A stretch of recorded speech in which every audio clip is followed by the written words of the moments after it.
आम आदमी की गर्दन को एक ही झटके में चिड़िया की मुंडी की तरह मरोड़ देते हैं। और उसके प्राण फुर्र से उठ जाते हैं। समझा का?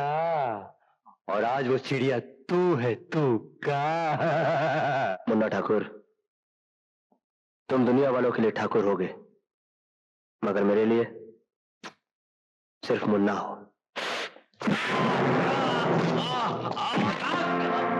चिड़िया आज ही नर्क में जाएगी और वहां नर्क के दरवाजे पर तुम्हारा वो बाप सफेद पगला से जगन्नाथ तुम्हारा इंतजार कर रहा होगा।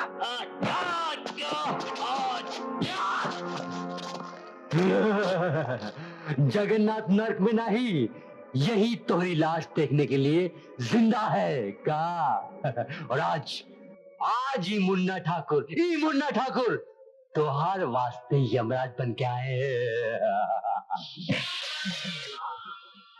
मिस्टर वफादार गुप्ता, ये तुम्हारा असली नाम है? 100% असली सर। दरअसल हमारे एक वफादार कुत्ते की मौत के बाद मेरे माँ बाप ने मेरा नाम रखा वफादार गुप्ता। नाम वफादार है, लेकिन अपनी वर्दी और ओहदे से गद्दारी कर रहे हो। मैंने क्या किया सर? तुम घर की खबरें दुश्मनों तक पहुंचाते हो।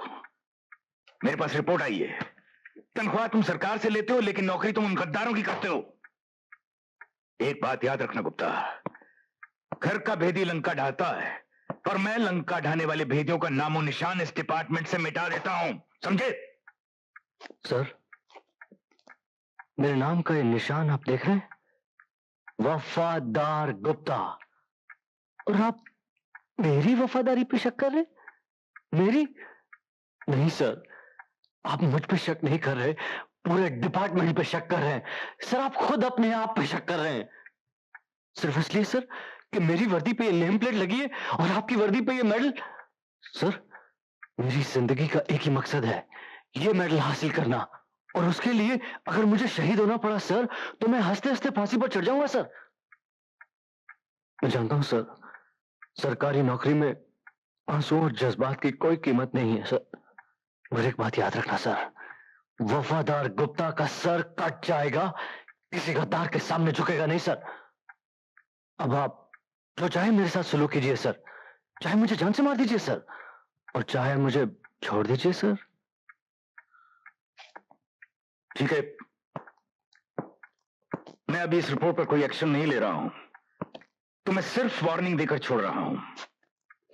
पर एक बात याद रखना गुप्ता, सरकार वफादारी के लिए वफादारों को मेडल देती है और मैं गद्दारी के लिए गद्दारों को गोली मार देता हूं, समझे? You can go. Thank you sir.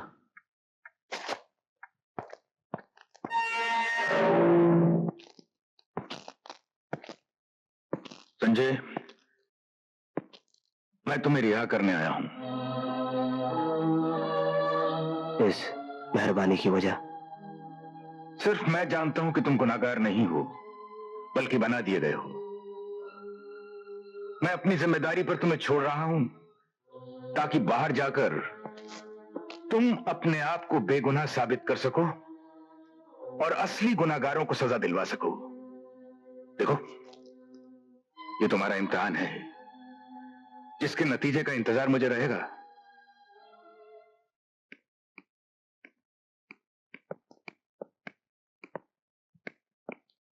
Daddy, Sanjay का क्या हुआ? एक पुलिस ऑफिसर होते हुए भी एक अपराधी के लिए इतनी बेचैनी ताजुब है। डैडी, संजय अपराधी नहीं, निर्दोष है। वो मेरी जिंदगी है, आप समझने की कोशिश क्यों नहीं करते? देखो, मेरे समझने ना समझने से कुछ नहीं बनता, इसका फैसला तो कानून करेगा, और कानून तो तुमने पढ़ा है। मगर मेरे दिल ने कानून नहीं पढ़ा है। दिल और कानून, कानून और दिल एक अजीब गोरखधंधा है, नहीं? दिल कानून को नहीं मानता और कानून दिल को नहीं मानता। तो फिर आप मेरे सब्र का इम्तिहान क्यों ले रहे हैं? बेटे, मैं नहीं, तुम्हारी मोहब्बत तुम्हारा इम्तिहान ले रही है, क्योंकि जिंदगी के सफर में तुमने पहला कदम रखा है और मैं तजुर्बे की आखिरी मंजिल पर खड़ा हूं। तुम तो सिर्फ कह रही हो कि संजय निर्दोष है, लेकिन मैंने तो उसे रिहा भी कर दिया है। ओ डैडी,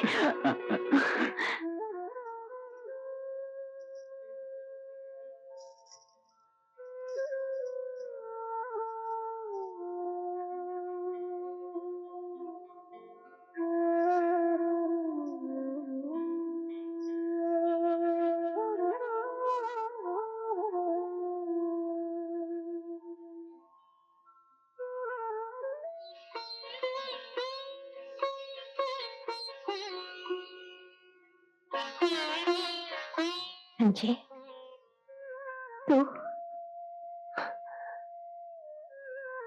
जिसके सुहाग का नाम अमर हो, जिसके काम अमर हो, जिसके वचन अमर हो, उसके वचन को अपने धर्म की तरह निभाने वाली तुझ जैसी माँ ही हो सकती है। माँ, संजय, मुझे मालूम था कि मैं यहाँ आऊंगा तो तुझे दुख होगा,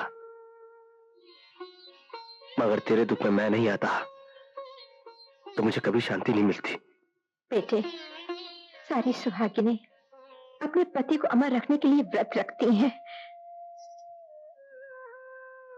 मैं तो अपने अमर पति की पूजा कर रही हूँ। भगवान से मांगती हूँ कि जन्म जन्म तक यही मेरे पति रहे। एक तूने अपने पिता का नाम, उनका धर्म, उनके सपने सब कुछ मिट्टी में मिला दिए। बोल बेटे, तू ऐसा क्यों कर रहा है? क्यों कर रहा बेटे? क्यों कर रहा है? क्यों कर रहा है?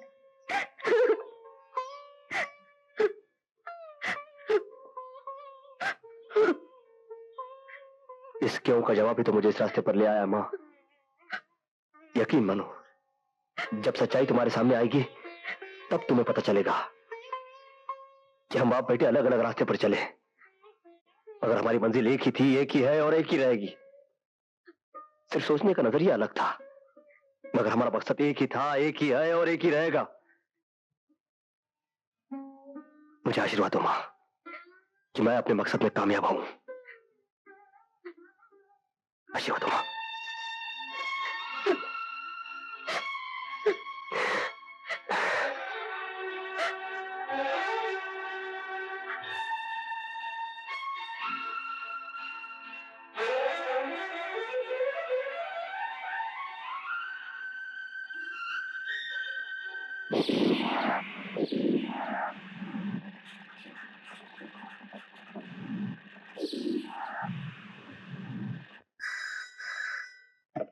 इंस्पेक्टर वफादार गुप्ता स्पीकिंग। वफादार, कहीं तुम गद्दार तो नहीं हो गए? क्या बात करते हो यार जगन्नाथ, वफादार और गद्दार हो ही नहीं सकता। बोलो। फिर संजय को मेरे ठिकानों का पता कैसे चला? अरे यार, संजय को तुम्हारे कुछ ही ठिकानों का पता चला है ना। मैं तो ऐसी चाल चलूंगा कि संजय के सारे ठिकाने ठिकाने लग जाएंगे। अरे तुम देखना देखना तुम। हाँ, ओके। संजय। संजय, क्यों बुलाया था मुझे यहाँ? मैंने तुम्हें तुम्हारी रिहाई की मुबारकबाद देने के लिए बुलाया था। मुबारकबाद? जब तक मैं अपने आप को बेगुनाह साबित नहीं कर लेता, मैं अपराधी हूँ सोनम। तुम अपराधी हो या निर्दोष, अच्छे हो या बुरे, तुम जैसे भी हो तुम मेरे हो संजय। ये दिल का सौदा है जिसे कानून के तराजू में नहीं तोला जा सकता। मगर जो अपराध का कलंक मेरे माथे पे लगा, उसका क्या? मैं इसे सिंदूर समझकर अपनी मांग में सजा लूंगी।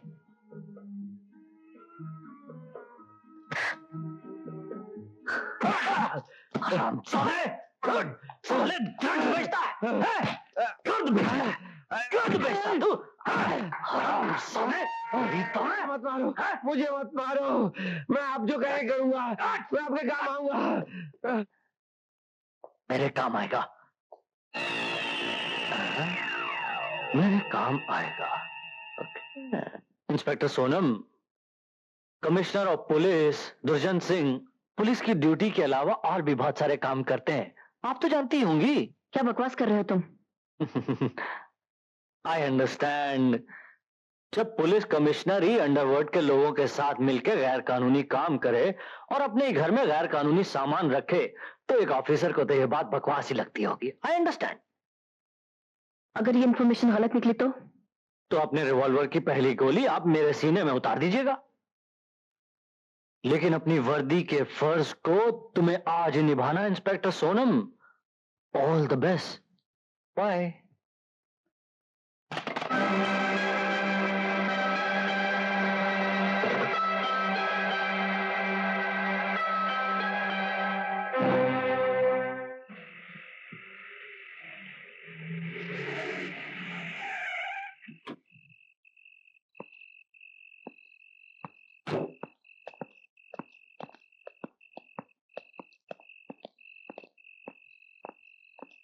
हुसैन मियाँ, सोनम अभी तक नहीं आई। पुलिस वालों की सुबह का शाम का सरकार आती होंगी। सरकार, बिटिया आ गई। सोनम बिटिया सरकार। अरे सोनू बिटिया, पूरा थाना लेकर घर पर आ गई। क्या बात है, ड्यूटी यहीं पर देने का इरादा है क्या? मेरे पास आपके घर का सर्च वारंट है कमिश्नर साहब। यस।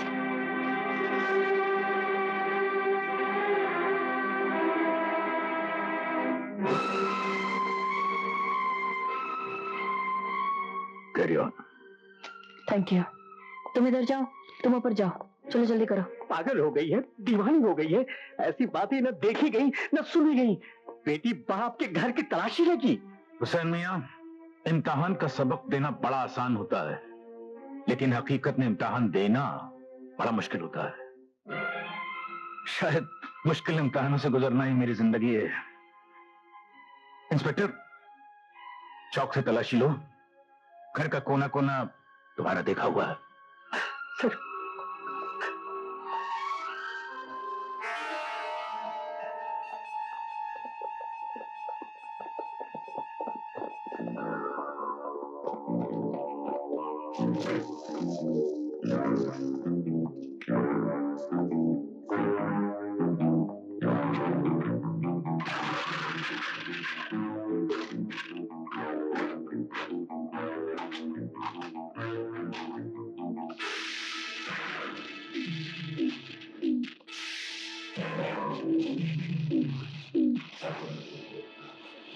ये सब क्या है?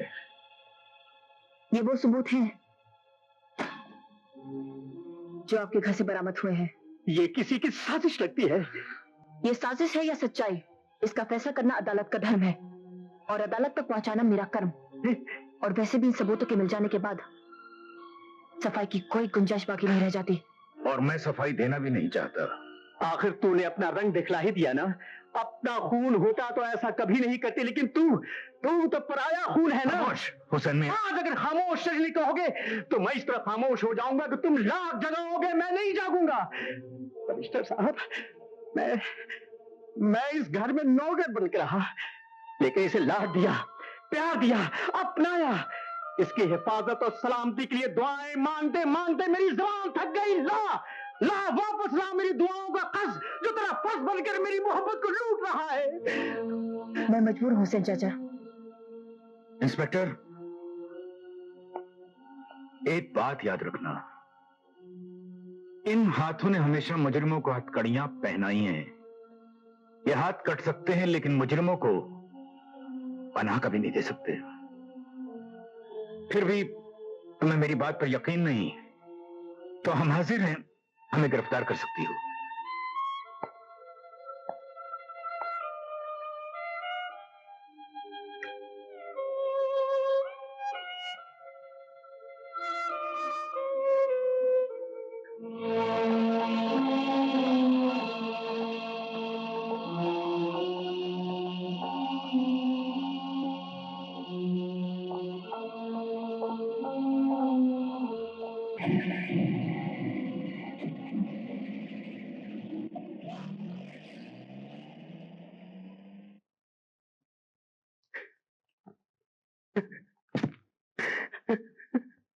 अल्लाह, तू तो जानता है कि मालिक बेकसूर है। अपने हबीब के सदक़े सच और इंसाफ की लाज रखना और मेरे मालिक को इज्जत आबरू के साथ घर वापस लाना अल्लाह।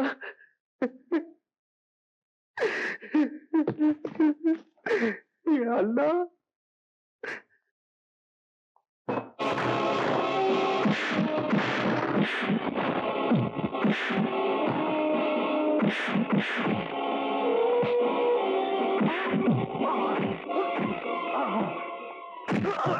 बोल, कमिश्नर साहब के कमरे में गर्द और रुपया किसने रखा था? बोल।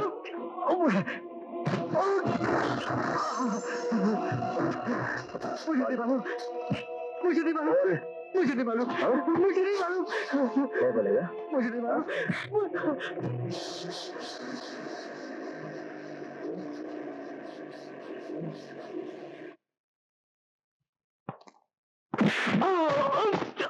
सोनम, यही वो जलील जिसने अपने आप को बेचकर कमिश्नर साहब के कमरे में गर्द और रुपए छुपाए थे।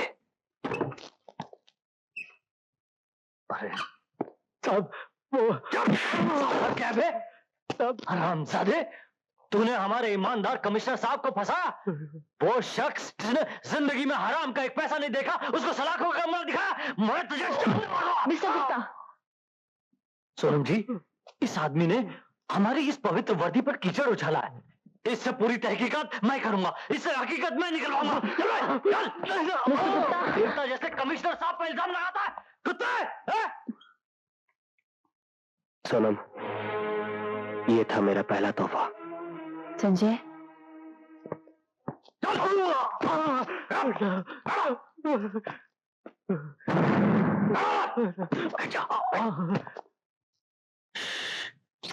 मैं तेरे साथ हूँ गधे, लेकिन सबके सामने तो बात नहीं करनी चाहिए ना। उल्लू का बट्टा, ये ले।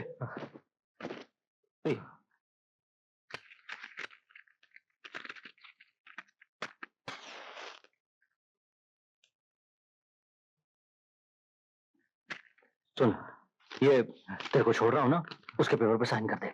लिखना आता है ना? शाबाश शाबाश।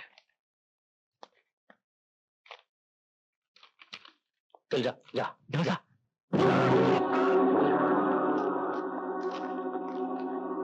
अच्छा हुआ सब पेपर पहले रेडी रखे।